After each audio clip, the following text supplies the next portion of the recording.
Bapa di sorga, kami bersyukur untuk hari ini, di mana Tuhan pimpin kami, Tuhan tolong kami untuk datang ke rumah Tuhan ini. Kami bersyukur Tuhan, waktu kami melangkahkan kaki ke rumah-Mu, kami segera tahu siapa diri kami. Kami sadar siapa kami Tuhan. Kami ini orang yang berdosa. Kami ini orang yang suka lebih melakukan apa yang kami kehendaki, bukan apa yang Tuhan kehendaki. Tuhan, sebab itu kami datang, biarlah kiranya Tuhan yang menolong kami. Waktu kami belajar firman Tuhan, kami lebih mengenal apa yang Tuhan kehendaki, sehingga kami pun dimampukan untuk melakukan apa yang Tuhan kehendaki. Dan biarlah kiranya di dalam ibadah ini, Tuhan tolong kami, buat kami sadar bahwa Tuhan adalah pusat, sumber dari semua yang ada dalam hidup kami. Masalah kami, tantangan hidup kami, permasalahan kami bukan pusatnya. Sehingga kami tidak perlu menyerahkan diri kami kepada permasalahan kami. Kami tidak perlu tenggelam dengan semua problem kami. Tuhan tolong kami, supaya kami menjadi sadar Engkaulah pusatnya. Engkaulah yang akan memberikan kami kekuatan, memberikan kami kemampuan. Dan biarlah Roh Kudus bekerja dengan leluasa di dalam ruangan ini dan di dalam hati kami. Sehingga waktu kami memuji Tuhan, waktu kami mendengarkan firman Tuhan, hati kami diteguhkan dan kami pulang dengan penuh, dengan urapan, dengan kemampuan, dengan jamahan yang daripada Roh Kudus sendiri. Hamba-Mu yang terbatas ini Tuhan urapi, mampukan untuk menyampaikan apa yang Tuhan juga sudah sampaikan di dalam masa-masa persiapan. Bahkan Engkau melakukan lebih jauh daripada apa yang dipersiapkan oleh manusia. Di dalam melalui Yesus Tuhan Juru Selamat kami yang hidup, kami berdoa. Amin. Silakan duduk lifters. Shalom. Saya senang bisa bertemu dengan rekan-rekan dan hari ini kita kedatangan banyak orang tua dari anak-anak yang tadi nyanyi ya, lucu-lucu begitu ya. Suaranya nggak gitu kedengaran, nggak apa-apa, yang penting lucunya saudara ya. Lucunya aja sudah memberkati. Saudara, saya dan keluarga punya sebuah visi. Visi kami adalah kami mau melayani Tuhan bersama-sama.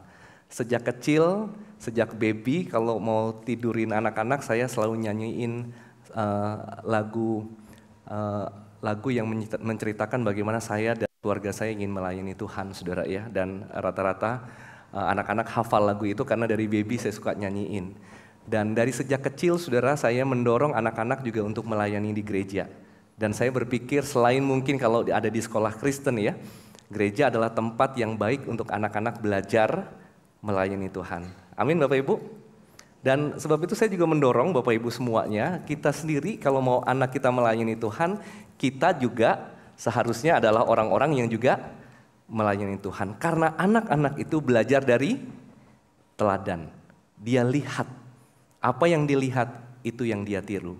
Dan hari ini saudara kita akan membaca satu bagian firman Tuhan yang menolong kita sekali lagi untuk mengerti apa artinya menjadi murid Kristus. Karena ada sebuah penelitian yang dibuat di Amerika, memang bukan di sini. Lalu dituliskan dalam sebuah buku, judulnya Unchristian. Penulisnya namanya David Kinnaman. Dia bergabung di dalam sebuah lembaga riset yang namanya Barna Group. Nah saudara, di buku itu, di dalam buku itu adalah hasil penelitian mewawancara banyak orang, jutaan orang di Amerika. Mereka ingin tahu apa kesan orang di luar kekristenan itu terhadap orang Kristen. Dan hasilnya tidak terlalu mengembirakan, saudara. Apa hasilnya? Hasilnya adalah ternyata orang Kristen dan orang non-Kristen tidak jauh berbeda. Hidup orang percaya, bahkan orang yang sudah mengaku lahir baru, dengan orang yang bukan Kristen, tidak jauh berbeda. Nah kira-kira kalau saya tanya saudara, kira-kira saudara responnya apa? Kalau ternyata penelitian orang yang Kristen, bahkan yang menyebut diri lahir baru, tidak jauh berbeda dengan orang yang non-Kristen. Kira-kira menurut saudara bagus nggak hasilnya? Saya tanya loh. Bagus nggak hasilnya? saya belajar begini, kalau lihat sesuatu lihat dulu lah bagusnya. Nanti nggak bagus, karena kita seringkali ngelihatnya jeleknya, bener kan ya? Bagus nggak? Menurut saya bagus loh. Karena ternyata orang Kristen itu bisa kontekstual. Tidak jadi orang asing di tengah-tengah orang-orang yang ada di masyarakat, betul nggak? Nggak jadi orang aneh gitu loh. Orang yang membumi. Satu sisi bagus, ya. Kita kontekstual, kita nggak jadi orang yang asing bagi orang lain. Kita bisa berteman, masuk ke dalam pertemanan. Bagus. Tetapi dalam penelitian saudara, itu ada yang nggak bagus. Kira-kira apa yang nggak bagus?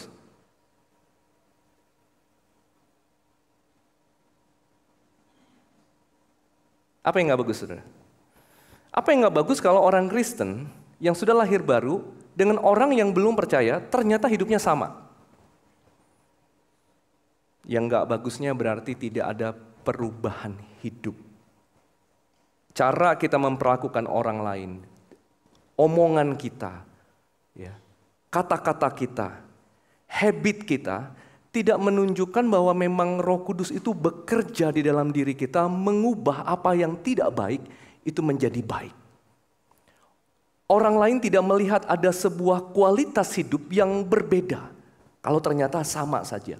Dan kemungkinan besar sebagian orang yang hidup bersama dengan kita, teman-teman kita adalah teman-teman yang dari kecil bersama-sama dengan kita. Atau mungkin teman lama kita.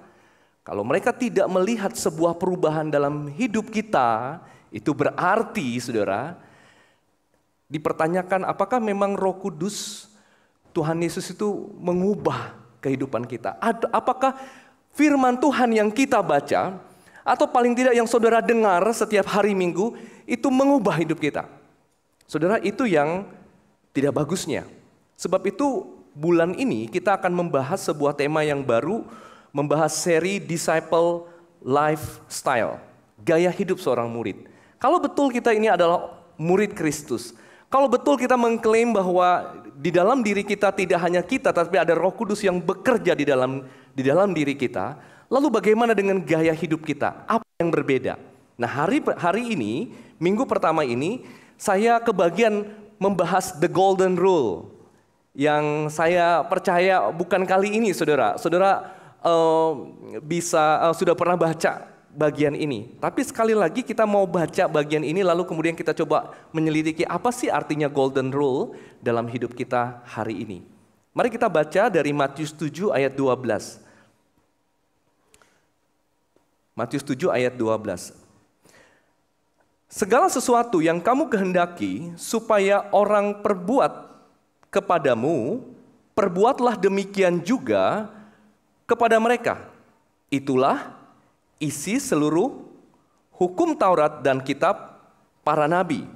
Atau di dalam terjemahan lain, The Passion Translation, dikatakan begini, in everything you do, be careful to treat others in the same way you'd want them to treat you.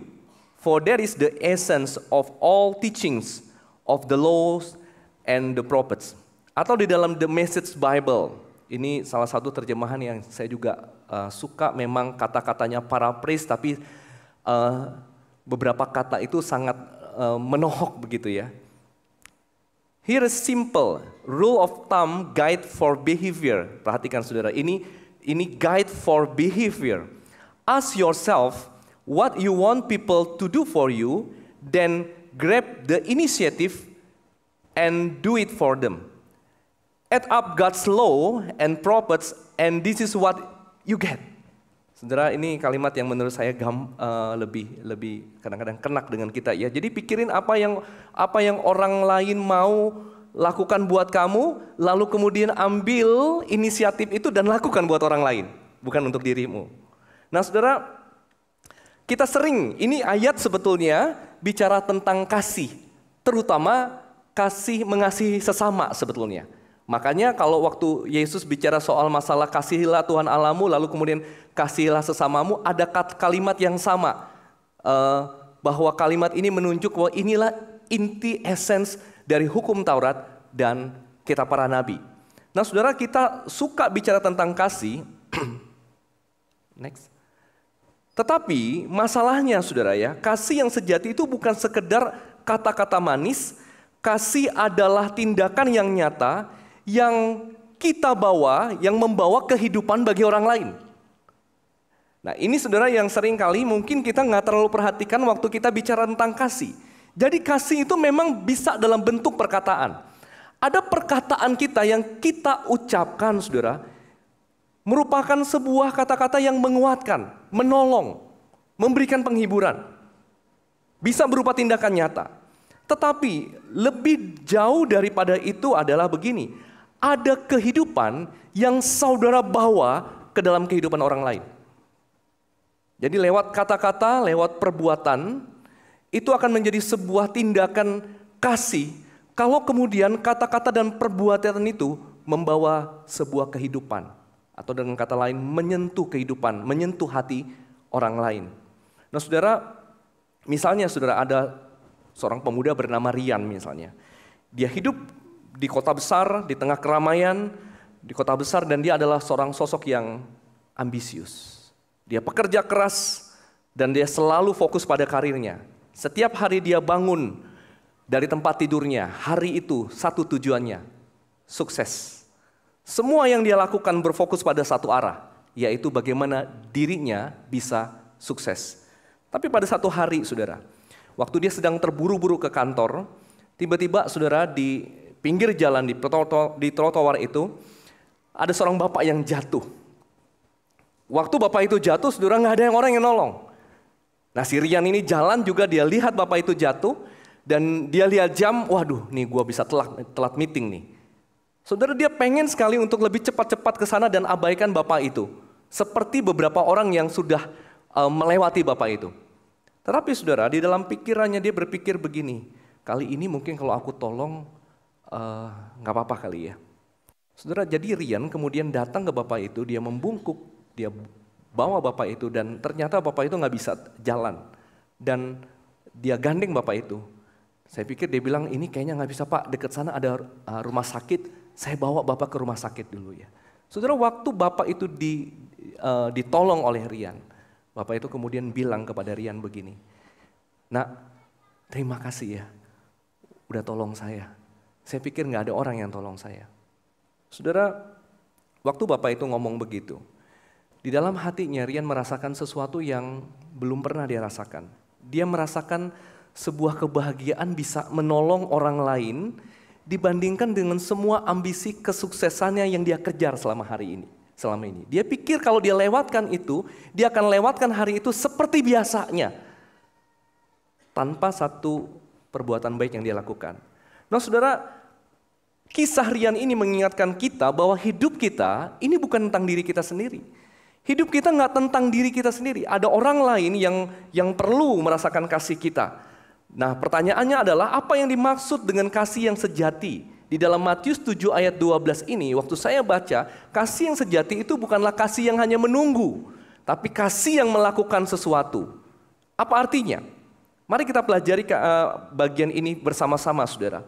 Saudara, masalah kita waktu bicara kasih bukanlah tidak tahu bagaimana mencintai, tidak tahu bagaimana mengasihi. Masalah kita adalah seringkali kita terlalu sibuk mengasihi diri sendiri, mencintai diri sendiri, lalu kita lupa, hingga kita lupa memberi kasih kita kepada orang lain. Itulah sebabnya Tuhan Yesus berkata begini, segala sesuatu yang kamu kehendaki supaya orang perbuat kepadamu, perbuatlah demikian juga kepada mereka. Saudara, di ayat ini tidak fokusnya bukanlah pada diri kita, tapi adalah pada orang lain. Dan ini adalah sebuah golden rule, sebuah etika bagaimana kita bertingkah laku, bertindak dalam relasi dengan sesama. Dan sebetulnya ajaran yang persis sama juga diajarkan oleh beberapa ajaran yang lain. Saya sempat browsing, lihat-lihat ternyata agama-agama lain juga mengajarkan hal yang sama. Saya ambil dua saudara ya. Ini dari Konfusius dan Hinduisme. Dia katakan begini saudara. Kalau firman Tuhan, kalau Tuhan Yesus bilang segala sesuatu yang kamu kehendaki supaya kamu perbuat kepadamu, perbuatlah demikian juga kepada mereka. Tetapi ayat yang lain, ajaran yang lain berkata begini, apa yang kamu tidak inginkan bagi dirimu, jangan berikan kepada orang lain. Apa yang kamu tidak inginkan bagi dirimu, jangan berikan kepada orang lain. Kalau kamu nggak mau makan makananmu, jangan berikan kepada orang lain. Kalau rotinya udah nggak enak, ya, jangan kasih orang lain.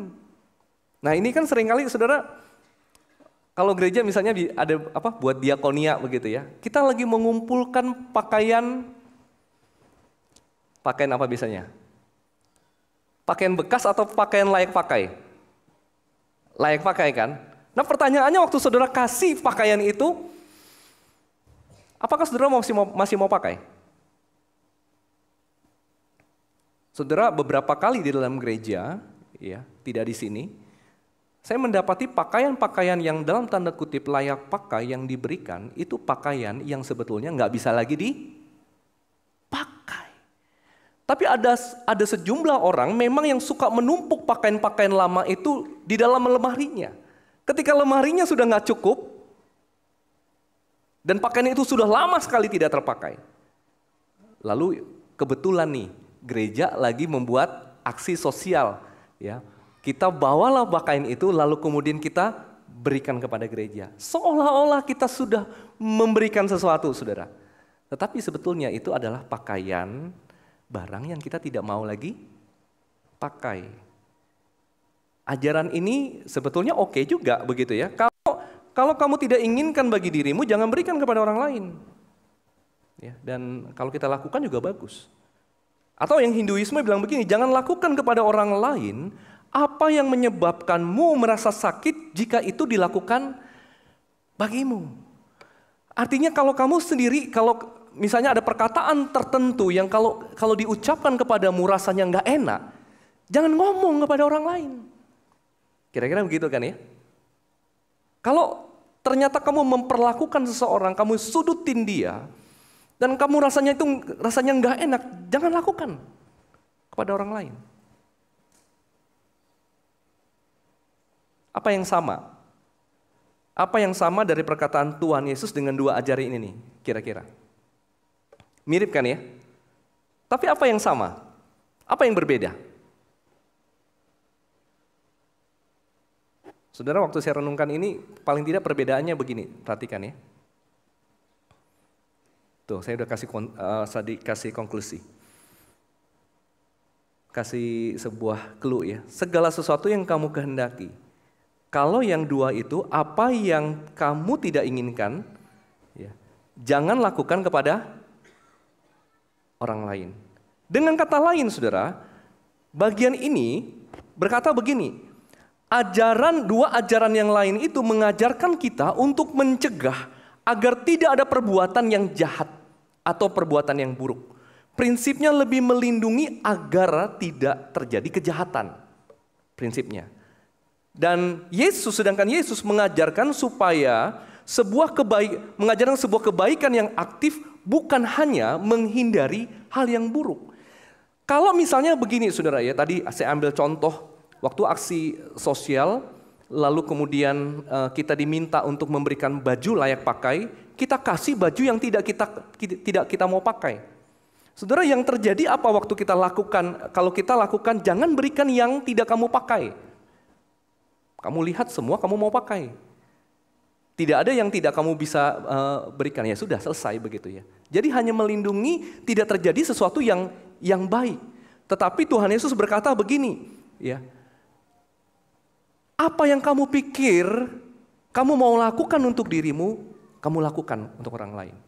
Jadi dalam hal baju itu saya mungkin akan ambil baju-baju saya yang memang masih bagus dan saya memang masih suka pakai juga, tapi saya mau berikan itu kepada orang lain. Saudara, beberapa kali saya suka beli jam, ya. Saya punya beberapa jam tangan. Lalu saya masih punya satu jam tangan yang memang jarang saya pakai, tapi kadang saya pakai juga, saudara. Mereknya Alexander Christie. Saya beli ini cukup lama, saya masih sering pakai. Masih bagus nggak? Masih. Lalu satu kali, saudara, saya lihat OB gereja yang nggak punya pakai jam tangan. Kemudian saya kasih jam tangan itu. Saudara, jam tangan itu yang memang saya memang kadang-kadang pakai tapi jarang, hanya taruh di rumah. Tapi waktu saya kasih dia senangnya minta ampun. Saudara, kalau jam itu ada di sana, di dalam lemari saya, maka jam itu tidak akan berguna apa-apa. Bahkan kalau saya pakai pun saya biasa saja karena saya memang juga punya beberapa yang lain. Tapi waktu saya ambil jam itu, saya berikan kepada orang lain, ternyata jam tangan itu lebih berguna. Ya, kelihatannya waktu dia pakai itu OB-nya kelihatan lebih ganteng, saudara, dari sebelumnya begitu. Dan dia akan bangga dengan bilang, ini jamnya Pak Pendeta nih saya pakai gitu ya. Saudara, ada berapa banyak hal yang kalau kita lakukan, ternyata itu membuat orang bisa tertawa, membuat orang kayaknya sepertinya hidupnya lebih berbeda daripada yang lain. Tuhan Yesus mengajarkan kepada kita, perbuatlah apa yang kita inginkan, tapi lakukan itu kepada orang lain. Saudara, teolog bernama William Barclay berkata begini, saudara. Hukum ini adalah standar kasih yang radikal. Ia berkata hukum ini bukan hanya menghindari kejahatan, tetapi juga memanggil kita untuk melakukan kebaikan, bahkan kepada mereka yang mungkin tidak bisa membalas kasih itu.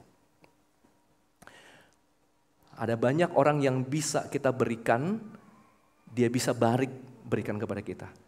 Tapi teman-teman, ada juga orang-orang yang sebetulnya tidak akan bisa membalas apa yang kita lakukan. Dan kebanyakan orang-orang itu adalah orang-orang yang ada di sekitar kita. Mungkin itu security, mungkin itu satpam, mungkin itu pedagang yang di luar sana. Saudara, hukum ini mendorong kita untuk melakukan sesuatu. Saya berharap saudara waktu dengar ini, ya, hari ini atau mungkin minggu depan, saudara akan bawa sesuatu yang saudara masih ingin, tapi saudara boleh berikan itu kepada orang lain. Yakinlah sebenarnya kamu tidak akan kekurangan apa-apa. Bahkan akan melihat bagaimana hal tertentu dalam hidupmu yang kamu berikan kepada orang lain yang mungkin saja nggak terlalu berguna bagimu, itu akan lebih banyak berguna bagi orang lain. Saudara, apalagi yang berbeda dari perkataan Tuhan Yesus ini dengan ajaran yang lain? Ini yang ketiga, saudara. Yang ketiga begini, dalam konteks Yesus, tindakan kasih itu tidak hanya bersifat etis, tetapi juga bersifat teologis. Ini nggak hanya bicara soal waktu kita melakukan sesuatu, melakukan yang baik bagi orang lain.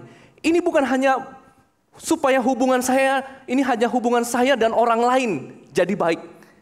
Tidak, tetapi ini berkaitan dengan hubungan saya dengan Tuhan.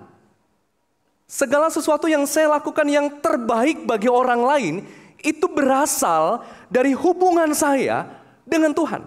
Dari mana kemudian saya bisa menyimpulkan ini, saudara? Saudara, di ayat sebelumnya, ayat 11, dia katakan begini, saudara. So if you sinful people know how to give good gifts to your children, how much more will your heavenly Father give good gifts to those who ask Him. Jadi Tuhan yang kita punya adalah Tuhan yang God of how much more. Berapa banyak lagi semua berkat Tuhan bisa berkati kita. Saudara, kalau Allah begitu mengasihi kita dengan kasih yang berlimpah, sudah seharusnya kita mengasihi orang lain. Jika kita ingin mengasihi melalui perbuatan yang benar, maka saudara, dasarnya itu adalah kasih daripada Allah. Kesimpulannya begini, saudara. Kasih yang responsif adalah kasih yang pasif. Kalau orang kasih, kita baru kasih. Tunggu orang lain melakukan sesuatu, baru kemudian kita bisa membalas kasih tersebut. Sebaliknya, saudara, kasih inisiatif adalah kasih yang aktif. Kasih kita dulu yang memulai tindakan kasih tersebut. Apakah orang lain membalas kasih kita atau tidak? Tidak jadi soal, saudara. Dan perhatikan, waktu Tuhan Yesus mengucapkan kalimat ini, Dia hanya minta kita lakukan segala sesuatu yang kita pikir kita mau diperlakukan seperti itu. Dia tidak menyebut prasyaratnya yang lain, di mana kita bisa mengharapkan balasan dari kasih itu. Dengan kata lain, Tuhan Yesus memerintahkan apa yang harus kita lakukan kepada orang lain, dan tidak memerintahkan apa yang orang lain lakukan atau berikan kepada kita. Sampai di sini, apakah rekan-rekan paham? Kalau paham, kita kasih ujian ya. Hari ini tuh saya tahu ada cukup banyak orang yang ulang tahun nih.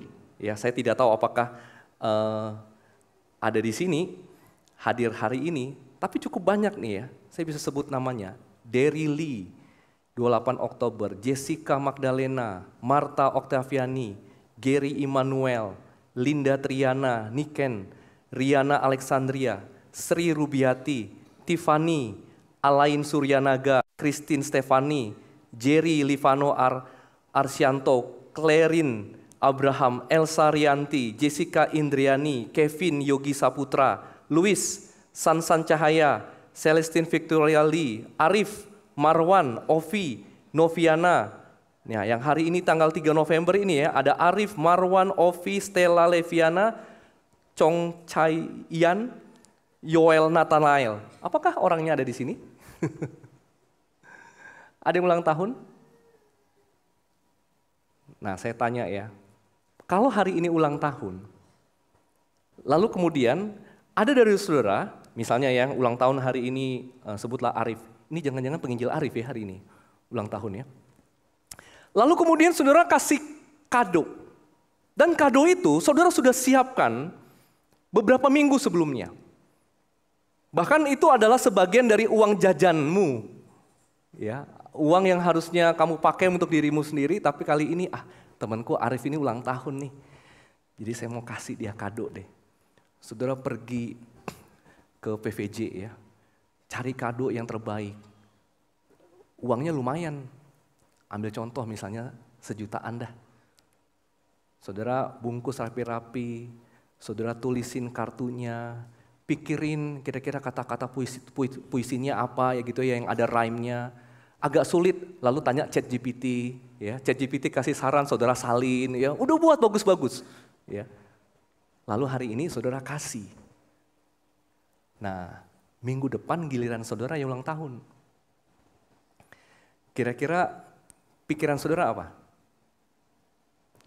Si Arif kasih apa ya sama gue ya? Lalu kemudian minggu depan saudara ulang tahun, hari itu dari pagi saudara sudah nungguin si Arif. Ya, ini Arif kasih surprise apa buat gue ya? Bayangkan kadonya tadi harganya berapa? 1 juta saudara. Kira-kira Arif kasih berapa ya? Minimal 1 juta juga lah ya. Atau kalau boleh 1 juta, 1,2 begitu kan ya. Nah saudara, sepanjang hari saudara nunggu, Arif nggak kasih surprise apa-apa. Sampai jam 11.59 malam, tiba-tiba Arif WA. Dia kasih stiker, happy birthday. Selamat ulang tahun ya. Pasti seharian kamu nungguin aku nih kasih ucapan. Ya. Jadi biarkan aku orang terakhir yang mengucapmu selamat ulang tahun. Tapi cuma stiker, WA dan beberapa kata-kata. Pertanyaan saya, tahun depan si Arif ulang tahun. Teman-teman kasih apa? Kasih stiker WA juga sama si Arif. Betul?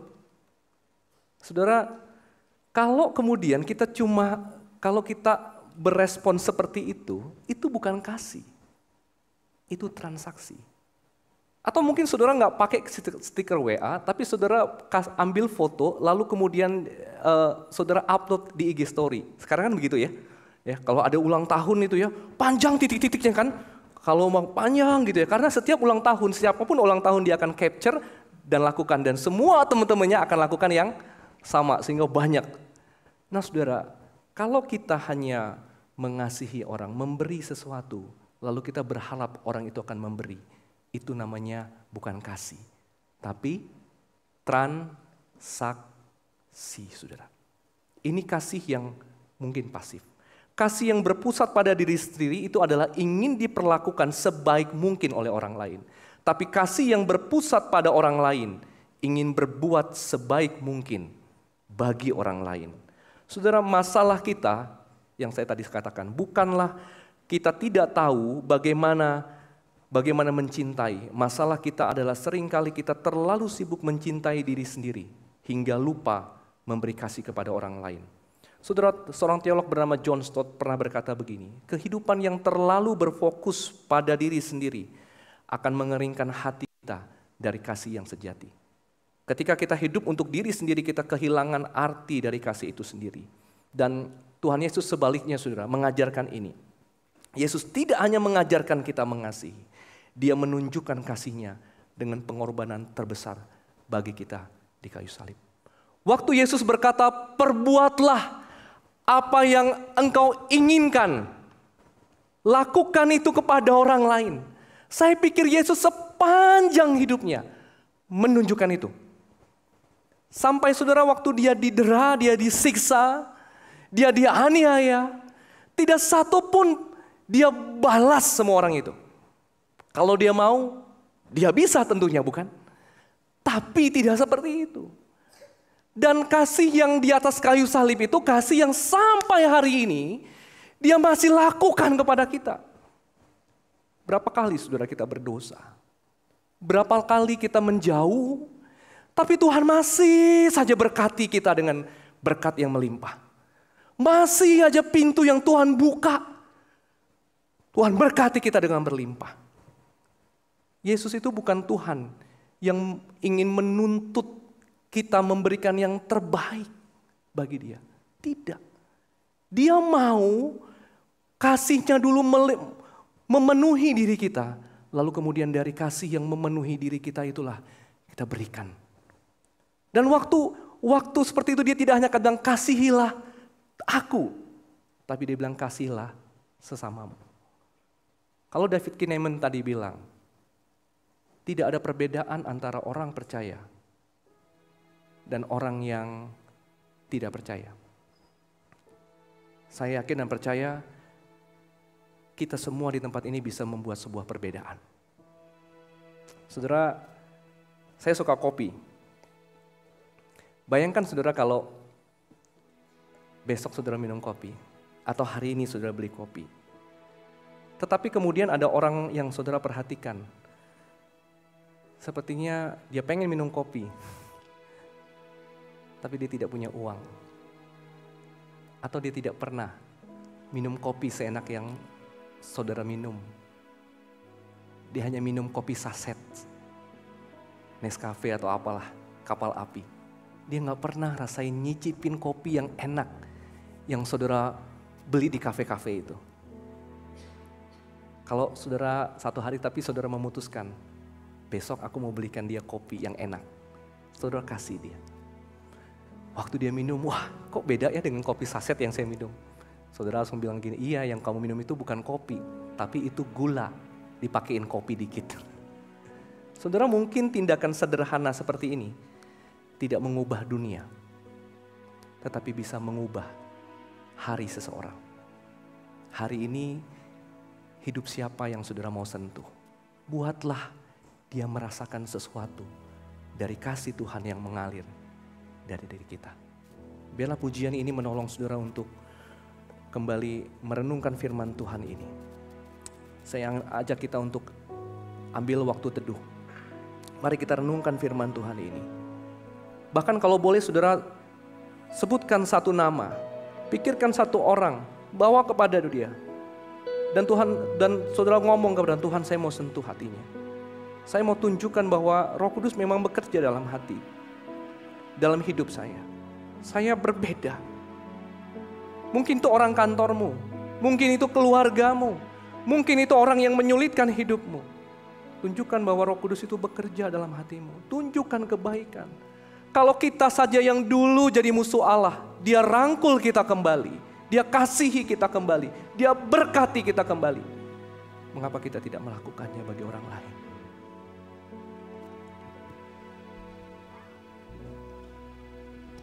Kalau ku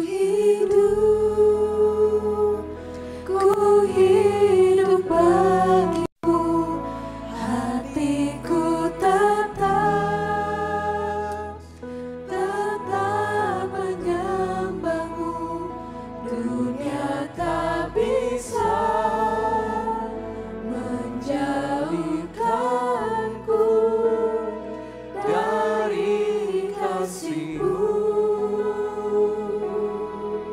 katakan pujian ini dari hati kita. Selama ku hidup ku hidup bagimu, mataku tetap memandangmu. Dunia tak bisa menjauhkanku dari kasih-Mu. Sekali lagi angkat pujian ini. Kalau ku hidup bagimu Tuhan. Kalau ku hidup bagimu, hatiku tetap memandangmu. Dunia tak bisa menjauhkanku dari kasih-Mu. Selama ku hidup bagimu Tuhan. Selama ku hidup bagimu, mataku tetap memandangmu. Dunia tak bisa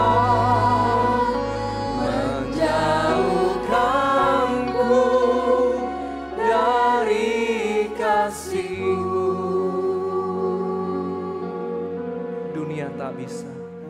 Dunia tak bisa menjauhkanku dari kasih-Mu. Bapa di sorga, surat Ibrani berkata bahwa dunia ini akan lenyap dengan segala keinginannya. Tetapi orang-orang yang hidup karena firman-Mu akan hidup selamanya. Biarlah kiranya Tuhan yang menciptakan langit dan bumi dengan berfirman adalah Tuhan yang akan menopang hidup kami dengan firman-Mu. Bapa, bikinlah perbuah-buahan dalam hidup kami. Jadikanlah kami orang yang berbuat baik, bukan berbuat jahat. Bahkan kepada orang yang berbuat jahat kepada kami, mampukan kami untuk melakukan yang terbaik. Sehingga kebaikan yang Tuhan berikan kepada kami akan mengalir seperti sebuah sungai yang terus mengalir. Di sanalah orang akan bertemu dengan Engkau, melihat dan mengagungkan Engkau. Ya Tuhan, tolong kami dalam menjalani hari kami sebagai murid Kristus. Dan kami rindu Tuhan, andai kata sebuah survei dilakukan kepada kami, ada perbedaan yang terlihat. Biarlah orang-orang di rumah kami, orang-orang di kantor kami, tetangga kami dapat melihat perbedaan hidup yang ada pada kami. Tuhan sudah berkati kami begitu banyak. Mampukan kami Tuhan untuk berbagi berkat itu kepada orang-orang yang membutuhkan. Pimpin kami, berikan kami kepekaan. Dalam nama Tuhan Yesus kami berdoa. Amin. Oke, thank you.